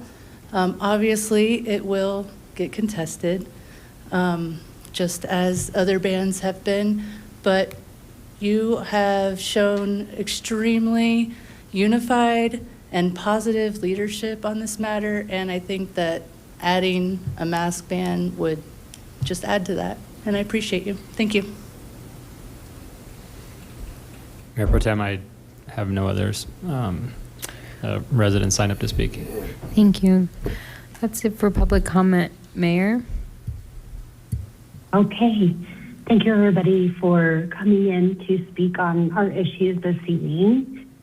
With that, we will transition over to general business tonight. And we have one item on general business that is an item that has been brought forward by members of City Council, and I want to speak to it for just a second, and then I'm going to hand over the floor to Councilor Ken Cruz. But it has come to Council's attention that for local issues that are a little bit different than something that would be passing an ordinance, a resolution, or even maybe a proclamation, we did not have a really clear protocol, if you will, on how to bring forward a council message. And so we did just open up that dialogue in our planning retreat that was the first weekend of February. And what you're going to hear tonight from Councilor Cruz declaration is the first step in the product of that process. This is a draft process. So we'll add that to a little bit of the unorthodox, different way of doing business tonight in our regular business meeting as we're leading it, co-leading the meeting, and I'm not there in person with you all this evening. But we are also moving through this process in a very, very raw fashion. The actual mechanics and the specifics on how this will work going forward is still yet to be determined as we are getting ready to open our policies and procedures update conversation next month. So we will do more as far as formalizing, codifying, so everybody understands the process. But for this evening, we have a declaration that Councilor Ken Cruz has drafted and done so with some of the assistance of Councilor Isabel Cruz. Also, what we'll do is we'll have Councilor Ken Cruz read that statement, and he'll probably have a few other comments that he may want to say in conjunction with that. And then we do have a couple of councilors that have already put their names on it, and we will have the opportunity tonight for any other counselors who would like to add their name to this declaration to do so this evening, just by virtue of a voice of vocal support after Ken Cruz reads the declaration this evening. So with that, we'll go ahead and hand the floor over to you, Councilor Kay Cruz, and go ahead and bring it forward. Thank you, Mayor. I just want to start off by just mentioning how important this declaration is and why it matters to me. It matters to me because I believe every human carries God-given dignity, and because a strong community is built on trust. When people are afraid to call for help, afraid to report crime, or afraid to participate in civic life, public safety breaks down for everyone. We've watched reports of violence and loss of life connected to federal immigration enforcement actions in other states. And whatever someone believes about immigration policy, loss of life and fear cannot become normal, and it cannot be acceptable. This declaration is our council stepping into what we do control, protecting our constitutional rights, following Colorado law, and making it clear that in Lakewood, dignity and equal protection are not selective. I also want to just thank Councilor Isabel Cruz for helping with this and drafting it. I'm grateful for your partnership. And I would also love, Councilor Isabel Cruz, for you to begin reading the first portion of this declaration. Thank you, Councilor Cruz. City Council Declaration. Like many communities across the country, we have been watching with deep concern the reports of violence and loss of life connected to recent federal immigration enforcement actions involving U.S. Immigration and Customs Enforcement, ICE, in Minnesota and elsewhere. Events like these do not exist in isolation. They reverberate far beyond state lines and affect how safe people feel in their homes, workplaces, schools, and neighborhoods, including here in Lakewood. We acknowledge and honor the lives lost in connection with recent ICE and federal immigration enforcement actions, including Luis Gustavo Núñez Cáceres, Geraldo Lunas Campos, Victor Manuel Diaz, Parity La, Renee Nicole Good, Luis Beltran Yanez Cruz, Eber Sanchez Dominguez, and Alex Preddy. Their deaths and the circumstances surrounding them have deeply impacted families, communities, and our national conscience. We join the bipartisan call for thorough, fair, and transparent investigations, and we hold space for those whose names may never be widely known, but whose lives mattered just as deeply. No person should live in fear for peacefully exercising their rights. No child should be afraid to go to school. No family should feel unsafe opening their door. The protection of constitutional rights, including due process, free speech, and freedom from unlawful search and seizure, is foundational to our democracy and must be upheld at every level of government. As members of the Lakewood City Council, our responsibility is to the people who call this city home. While federal immigration enforcement does not fall under municipal authority, we do have clear duty to ensure that Lakewood remains a place where residents are treated with dignity, where civil rights are respected, and where people know their rights and how to access support when they need it. In Lakewood, our role is to ensure residents understand their rights and feel safe accessing city services, reporting crime, and participating in civic life without fear.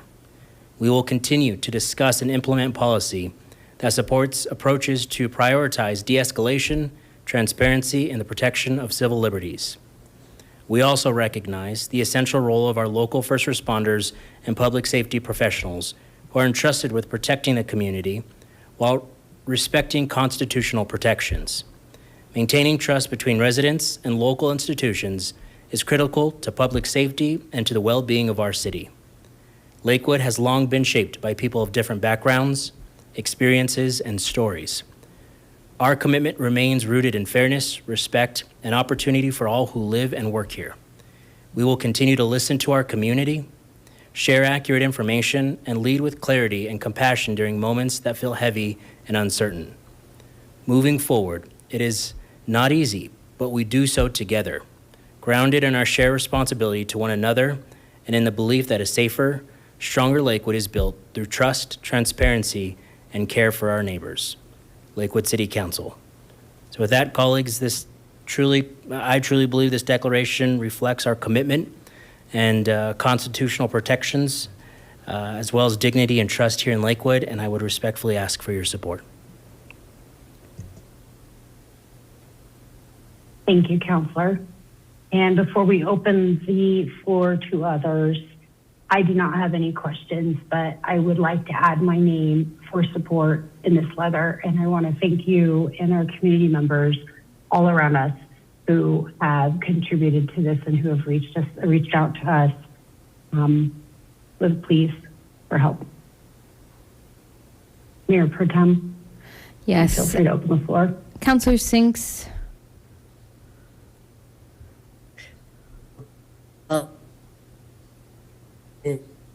This very well stated declaration, and I would like my name added to it. Thank you. Thank you. Councilor Lowe. It's a great declaration. I want to thank Councilors Cruz and Cruz very much for bringing it. I'm very proud to add my name to the declaration as well. There's a lot more I could say, but I think the declaration has broadly speaks very well for where we are and the importance of this. I agree that we should be looking for opportunities to do more and advocate for folks who are feeling reasonably very, very afraid right now. I will just add that, there are so many appalling things I think that could be said about the actions that ICE has taken in recent months. A particular one that it's not even the worst piece of all this, but a thing I want to just lift up is just how shockingly irresponsible, reckless, and cruel it is for me to watch senior federal officials when they obviously don't have all the facts, when they obviously don't have any of the facts, immediately just reflexively launch into attacking the individuals and the families of people that were killed in in Minneapolis and elsewhere. It's just the cruelty and the recklessness of that is hard to fully define or speak to. I'm really glad we're doing this. I would ask and encourage other city councils across Colorado to issue, in their own way, in their own tones and their own words, declarations standing with us on this. I'm glad that several city councils are already moving in that direction. I was really glad to see the county commission issue a declaration.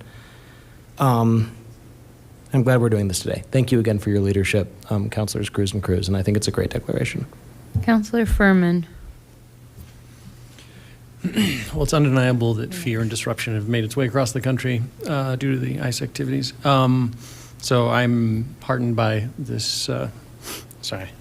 Reading glasses makes it really hard to look across. It gets blurry.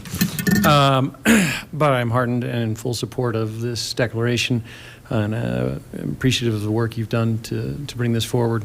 I'm happy to add my name to it. I am hopeful that efforts like this and some of the ones done by our neighboring communities, whether it's meetings or proclamations, whatever they are, hopefully these activities continue to go on and bring some greater sense of safety and stability to our communities. Thanks. Councilor Black. Yeah, I just wanted to quickly share why I joined on as a co-sponsor for this declaration, but first also just wanted to echo thank you to Councilors Cruz and Cruz for drafting this very eloquent language that's so powerful and impactful. And just first off, here's some of the unlawful and deceptive methods that ICE has already used in our country: using fraudulent methods to enter homes, conducting warrantless searches, profiling U.S. citizens based on appearance, targeting sensitive locations like schools, and use of excessive force. And I just think a lot right now about the fact that the ability to remain silent is a form of privilege. And there are communities and groups in our country that don't have that privilege purely by the color of their skin or what they look like. So I'm proud of members of our council for stepping up to say something vocally about what it means to be in the United States right now. And I think in a democracy, we protect all those who are within our boundaries through certain rights that we all have and uphold. That's part of what it means to exist and to uphold democracy. When one of us is treated inhumanely, we are all responsible. And finally, I just wanted to close with the beautiful words of Dr. Martin Luther King Jr., who said, "Injustice anywhere is a threat to justice everywhere. It is not possible to be in favor of justice for some people and not to be in favor of justice for all people." And that's why I'll be co-sponsoring and was proud and honored to act as a co-sponsor for this declaration and am in support of it. Thank you. Councilor Ryan.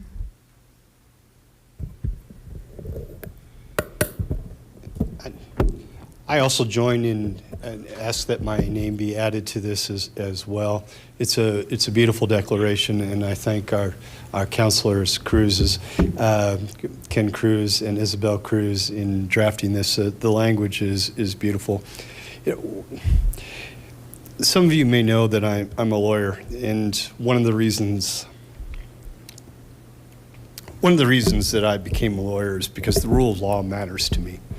It's critical to me. It's one of the things that I think separates our country from so many other countries, is that there are rules that we follow, there are norms that we follow, and there are consequences for not following those. And we seem to have lost our way on so many different levels in not following the rule of law by just taking justice however we see fit because we think that the means justify the ends. Or the ends justify the means, whichever way you're going to look at it. And I cannot get behind that.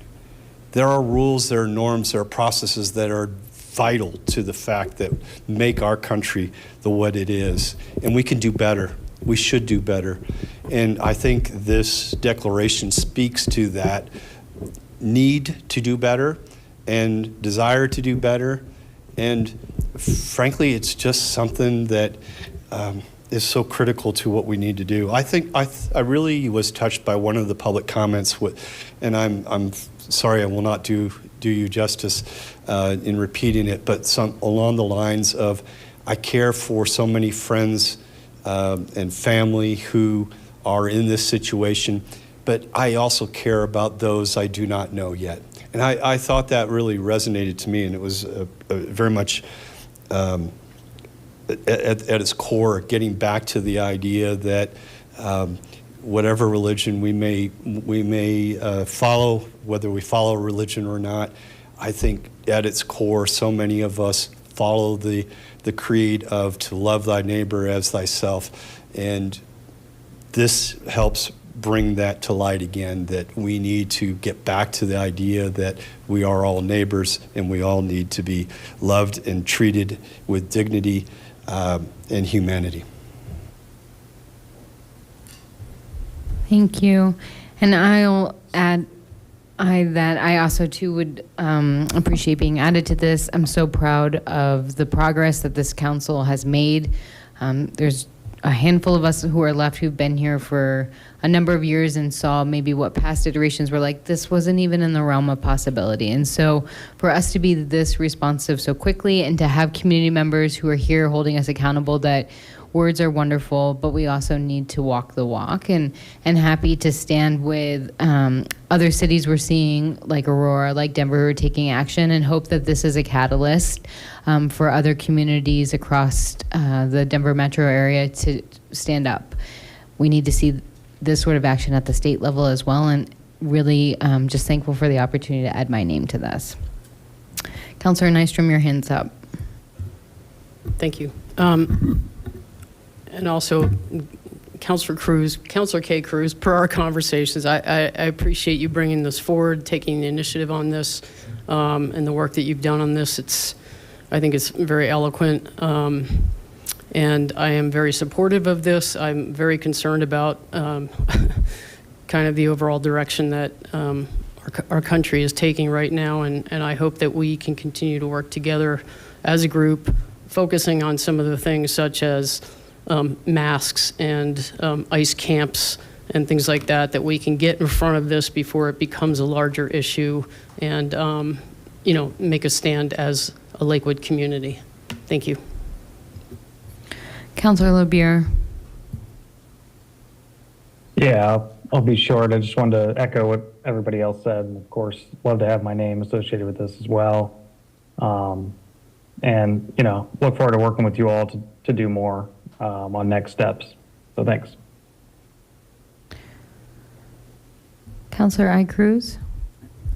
Thank you, and just really wanted to uplift my fellow co-councilor Kay Cruz's leadership in this. I'm really proud to support you, but want to give you the flowers you deserve for really leading on this effort and walking us through this new process. So thank you. I think your number one value really has been listening to folks. I know we've all been listening to folks ask us to do something about this, and I really appreciate your leadership in moving that forward. So thank you. And to all the community members who took time to come out, and I know all of the organizing you're doing in the community to not only speak to these values publicly, but live them out through action in our communities and showing love to our neighbors by reinforcing safety in real time. Just thank you for that. It means a lot.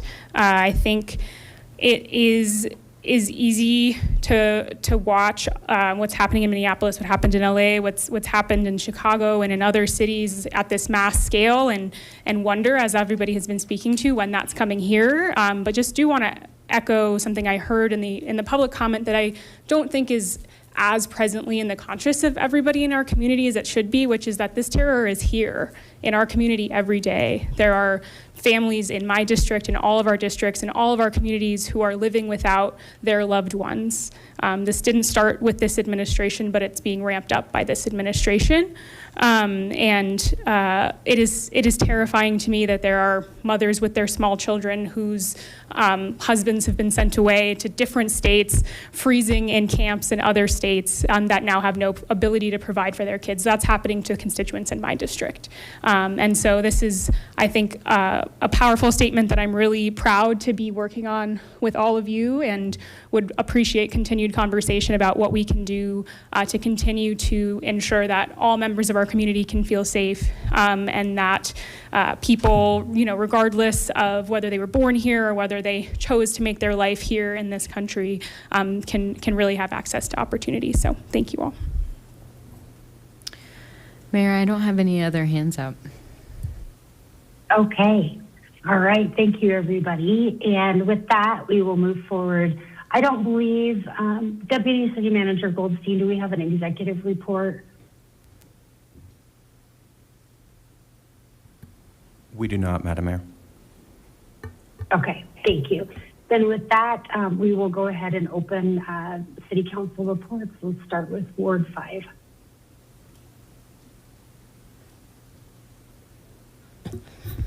Okay, just a quick update on a couple items. This Friday is the next Sustainability Committee meeting, and I would encourage, it is at 11:30 in the City Manager's office, and I'd encourage anyone that's interested in attending to please join us.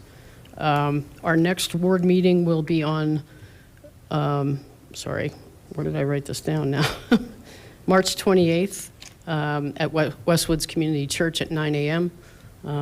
And that's all I have. Thank you. I don't have anything. Thank you.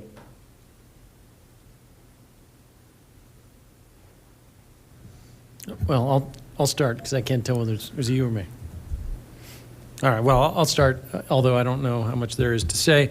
We do have our next ward meeting. We are locking down a location, but it will be on March 19th at 6:30, but we just need to make sure we lock down the location, and we'll have a presentation about Navigation Center and housing in Lakewood. We are working on the subsequent ward meeting in conjunction with Ward 5. Same deal, I think we have a date, but we're locking down a location, so.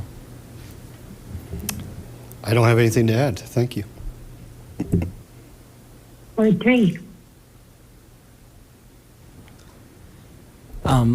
We had a great Ward 3 meeting this past week, February 17th. Thanks again to Will Chan from Economic Development for coming and talking about the Economic Development team's plan to make sure that we're supporting and attracting small businesses in Ward 3 in Belmar and along our corridors. Councilor Cruz and I are working on a Ward 3 plan for March. More details on that to come soon. I'm almost sure everyone in the room caught this, but I did just want to call out that the declaration that we just moved right before this was unanimously signed onto by every member of council. And, you know, it makes me proud to sit on a council where all 11 members feel strongly about, you know, making sure that our community values are addressed on this important issue. So I just thanks to everyone on council, and thanks so much to everyone from the community who came out and has been pushing on this. We appreciate your leadership. You all are very inspirational in a very dark moment in many ways for the country. And there's a special election coming up. So make sure that look for that. Ballots will be in the mail in March. There's a landing page on Lakewood, the Lakewood website, where you can get more information. Make sure that you check out the facts. Make sure that you get the facts. Make sure that you look at the FAQs, and make sure that you vote. Special election April 7th. I'm sure we'll do some more announcements about that. Yes, you know, I just want to state, you know, first and foremost, thank you to, you know, the mayor and all of my colleagues here to, you know, joining and being part of this declaration. And thank you to the community members who showed up here as well in support. You know, this is a great moment for Lakewood in unison, and I think it should only be seen as that. You know, moving forward, I do want to just share as well, for small businesses here in Lakewood, there's Business Safety and Security Grant Program that is available. It used to be just available to certain small businesses within certain areas, but that is now open to all small businesses throughout the city. There's more information that you can find at our new website, lakewoodcode.gov. On the homepage, you should be able to, again, find more information for that Business Safety and Security Grant Program. And then I just wanted to add, stepping into March, I have 3 community tables scheduled. First one is March 4th at 12 p.m. at Lakewood Social House. This topic is going over housing and dignity. I have some great updates to share with that group. Later on that day, March 4th at 6 p.m. at Lakewood Social House is the Next Gen community table. This is a way to have community come together to figure out how we can get more young people engaged. And then lastly, March 18th at 6 p.m. at Lakewood Social House, a Belonging community table. This is a community table focused on LGBTQ plus IA, community members. And what's great about that is trying to see if we can create a planning committee for Pride here in Lakewood. So if that's something of interest of you, please reach out. Thank you.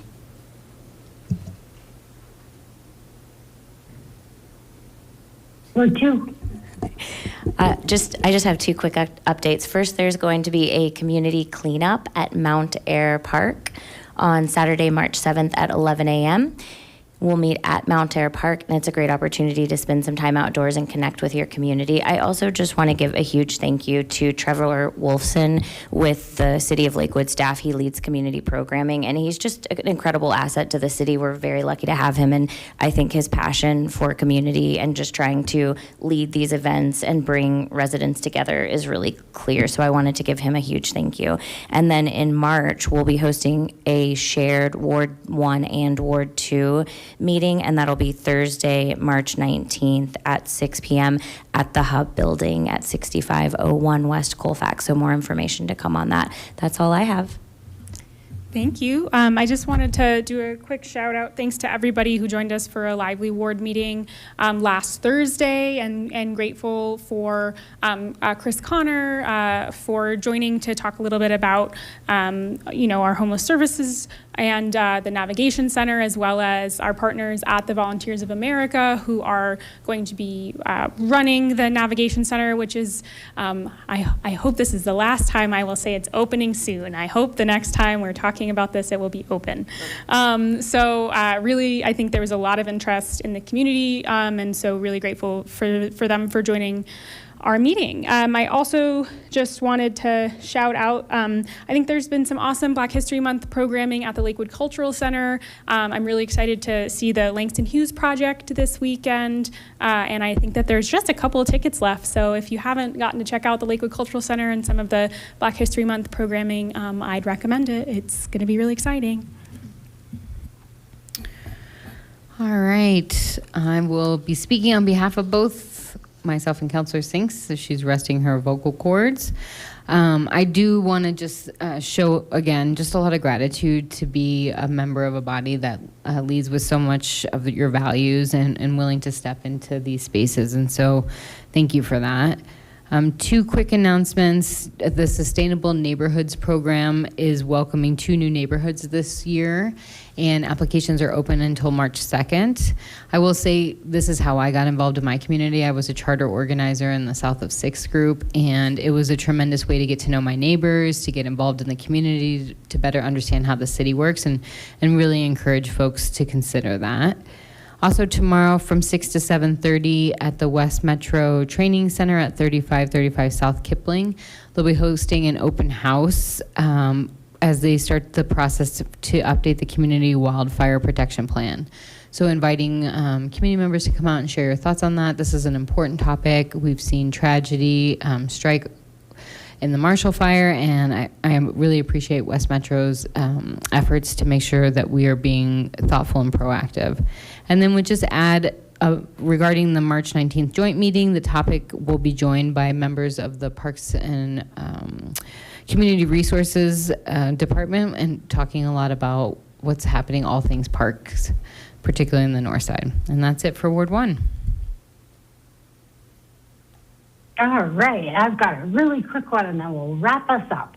I don't think it's been said publicly yet, but I want to say congratulations to our Mayor Pro Tem Sharzai, who is now on the board of DRCOG, serving as the secretary. Thank you so much for your willingness to that's a big lift as a committee in its own right, and to serve on the board. Thank you so much for your commitment to all of the great work that DRCOG does, and your ability to be on the board really helps also elevate the work that we're doing here in Lakewood. And I couldn't be more excited to have council representation on the board of DRCOG. So congratulations and best of luck with that. And other than that, that's it, everybody. So again, I want to say thank you very much for being a little fluid with us tonight as we move through this differently than we typically do. And seeing no further business this evening, we'll go ahead and adjourn this meeting at 9:06 p.m.